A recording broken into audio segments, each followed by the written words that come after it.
Имаше момент кај што има едно плато на Фрушка гора. Тоа беше некаде 3-4 сата пред крајот. До колку километри да речеме? На...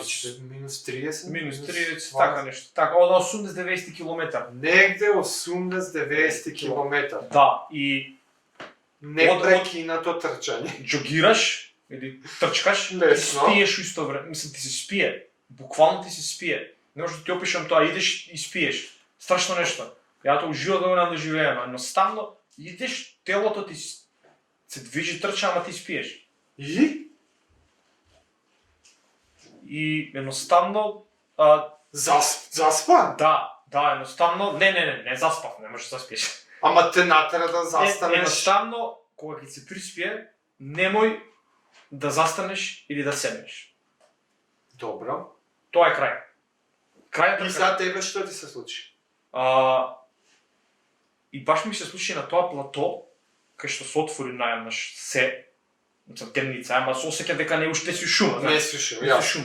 И наједнаш човек околу мене, наједнаш гледам 80-90 очи што светкаат и тишина. Ја викам готово, толку ми изјаде волци човече.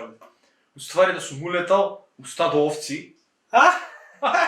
И тие навече, знаеш, нели, ти си со челна и како се вртиш тоа тебе веќе не ти се гледали овце Јасно. или крокодил. Плюс халуцинираш. Плюс халуцинираш и тука се освестив за да можам да продолжам радење, што си сплашив. Викам, Тоа те ме исплаши. исплаши за Те разбуди ми доволно. го качи пулсот и доволно ми го качи за да можам да завршам трката. Ама знаеш како беше чудно, ти можеш да опишам 89, какви су ме кузне колку овци беа тоа ни, там.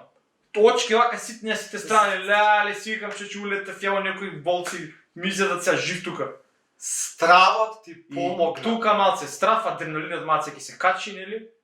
И завршуваш. И немаше проблем после до После финиш. до крај, после тоа да минав таа криза и до финиш без проблем. Дури последните 10 км онака запнав. И сега ова било темно.